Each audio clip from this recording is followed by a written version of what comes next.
안녕하세요. 홍양표 박사입니다. 오늘은 읽는 사울에게 대해서 이야기 나눠보도록 하겠습니다.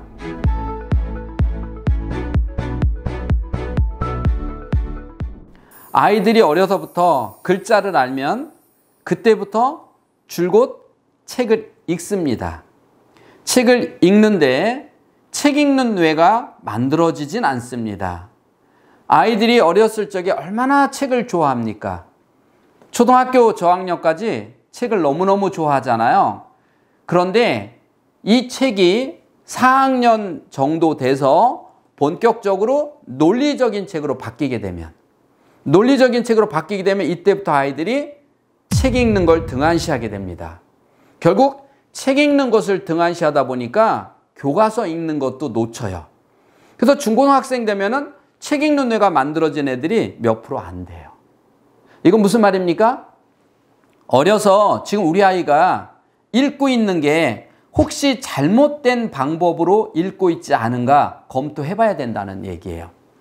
여러분, 책은요, 읽으면 그 이야기를, 스토리를 아느냐 모르느냐. 그래서 엄마들은 아이가 책 읽으면 이렇게 물어보죠. 너 읽은 내용 말해봐. 이거예요. 제가요, 학교에서 혹은 엄마하고 이야기를 나눴어요. 근데 어머니하고 이야기를 나눌 때 그 이야기가 어떤 내용인지 아는 게 중요한 것이 아니라 그 말 안에 어머니가 나한테 이런 얘기를 했을 때는 어떤 생각을 가지고 했느냐가 중요한 거예요. 그 내용을, 스토리만 아는 게 중요한 것이 아니라 글쓴이가 이 안에서 나한테 정확하게 전달하고자 하는 메시지가 뭔지를 정확하게 알지 못하면 문제는 뭐냐? 아이가 중학교, 고등학교 갔을 때 문제를 읽지 못해서, 문제를 못 읽어서 답을 틀리는 아이는 없다는 거예요. 문제는 잘 읽죠. 그런데 선생님이 이 문제 안에서 나한테 무엇을 원하는지를 정확하게 파악하지 못한다는 거예요. 왜? 이 아이는 어려서부터 책을 읽을 때 재미있다, 재미없다, 그리고 스토리에 대한 이야기만 했지 더 깊이 들어가지 못했다는 거예요. 다시 말해서 책을 수박 겉핥기식으로 읽기 시작하니까 고학년이 되면서 깊이 있는 문제는 들어갈 수가 없어요. 왜? 그런 뇌가 안 만들어져 있거든요. 그래서 아이들이 그렇게 좋아하는 책을 하나하나 멀리하게 되면서 결국 고등학교 돼서는 책 읽는 뇌가 안 만들어져 있다는 사실입니다. 자, 그러면 아이에게 책 읽는 뇌를 어떻게 해야 되느냐라고 하는 거죠. 먼저 우리 아이가 어떻게 책을 읽는지 진단을 먼저 해보자는 거예요. 자, 이렇게 한번 해보세요. 자, 아이에게 아무 말 하지 말고 아이가 제일 좋아하는 책을 하나 주세요. 그리고 책을 읽도록 하세요. 자, 너 이 책 한번 읽어봐. 그리고 어머니가 10분 동안 아이 모르게 시간을 체크해 보는 거예요. 자, 10분 동안 시간을 체크해 봤어요. 그만 해봤어요. 그러니까 아이가 엄마 왜? 어디까지 읽었어? 그랬더니 아이가 30쪽을 읽었어요.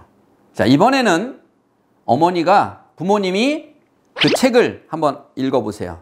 정확하게 내용을 파악하면서 한번 읽어보세요. 그래서 우리 아이가 읽은 내용이, 어른이니까 내가 훨씬 빨리 읽어야 되죠. 내가 읽은 거에 반 정도 따라왔다. 즉 아이는 10쪽을 읽었는데 나는 그 시간에 정확하게 이해하면서 읽어보니까 20쪽을 읽었다. 그러면 아이는 잘 읽는 거예요.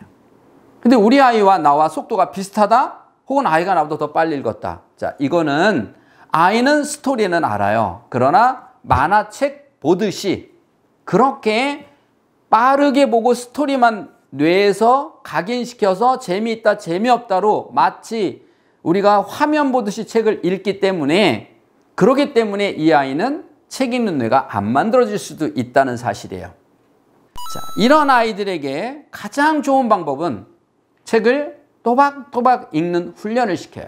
그게 뭔데요? 그걸 우리가 낭독 그럽니다. 낭독의 뜻은 뭔지 아십니까? 보통 낭독이 뭐니? 그러면 글자를 눈으로 보고 큰 소리로 읽는다라고 말을 합니다. 정말 중요한 거 하나가 빠졌다는 거죠.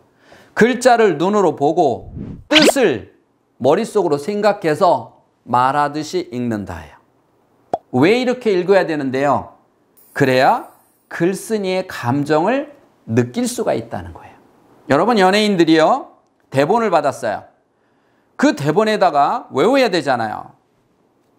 줄 거가면서 계속 중얼중얼 외웁니다. 이제 외웠어요? 다 외우고 나면 이제 리허설을 해요. 그렇잖아요? 그러면 이 안에 옆에 뭐라고 돼 있어요? 아주 화가 난 것처럼. 예를 들어서 이렇게. 그 옆에는 아주 슬프게. 자, 근데 아주 슬프게라고 하면서 외웠어요. 그럴 때는 별로 감정이 없어요. 외운 게 무슨 말입니까? 읽었다는 거예요. 계속 읽었어요. 얼마큼 외워질 만큼 읽었어요. 그런데 크게 감동은 없었어요. 그냥 내용 좋네? 이거였었어요. 그런데 자, 쉴 때 리허설을 하는 거예요. 이 사람이 여기 뭐라고 써 있어요? 아주 화가 난 것처럼 이라는 대사 끝에 붙었어요. 그러니까 정말 화가 나는 것처럼 말을 하다 보니까 몰입이 돼버려요. 슬픈 것처럼, 정말 슬픈 것처럼 하다 보니까 몰입돼서 나도 모르게 진짜처럼 눈물이 흘리고, 그래서 이 사람들이 어떤 역할을 드라마 끝날 때까지 하고 나면 마치 내가 그 사람인 것처럼 행동하고 말한다, 이렇게 되지 않아요? 여러분, 그런 거 못 들어봤어요? 내가 어떤 드라마를 오래 어떤 역할을 맡으면 그 드라마는 끝났는데도 불구하고 한동안은 그 드라마에 갇혀 있다는 거예요. 내가 그 사람처럼 말하고 행동하더라는 거예요. 여러분, 책의 위력은 이런 거예요. 낭독의 위력은 이런 거예요. 아이가 책을 큰 소리로 읽게 되면 큰 소리라서 막 소리 지르는 것이 아니라 글자를 보고 뜻을 머릿속으로 생각한다는 것은 화가 나게 기쁘게 이 얘기를 말하는 거예요. 그렇게 낭독을 하면 마찬가지로 책을 읽다가 화가 나고, 책을 읽다가 슬프고, 책을 읽다가 감동을 받아서 위인전이면 자기가 마치 이 사람처럼 행동하고 말하는 사람처럼 그렇게 된다는 거예요. 그게 낭독의 위력이에요. 특히 낭독은 글자를 정확하게 짚으면서 넘어가는 훈련이 됩니다. 옆에서 어머니가 보면 엉터리로 글자를 바꾸면서 읽는지 정확하게 읽는지가 보여요. 그리고 빨리 갈 수가 없어요. 처음에는 낭독을 하면은요, 속으로 읽는 것보다 더디기 때문에 스토리가 빨리빨리 안 나오니까 아이가 갑갑해할 수도 있어요. 짜증을 낼 수도 있어요. 그러나 낭독이 훈련이 되면 이 아이는 속으로 읽는 것보다 낭독으로 읽는 시간이 더 많아진다는 사실입니다. 눈으로 보고 머릿속으로 읽어요. 그럼 우선 생각을 해봐요. 손 하나만 움직이는 거와 전체 손을 움직이는 거와 어떤 게 더 내가 건강하냐는 거예요. 뇌도요, 마찬가지예요. 눈으로 봐요, 후도요. 생각해요, 전도요. 근데 낭독을 해요, 근육 움직이죠. 내 소리를 하죠, 청각 들리죠, 시각, 청각 다, 근육까지. 그러니 손가락 운동하는 거와 전체 양팔을 운동하는 거와 이런 차이가 난다는 거예요.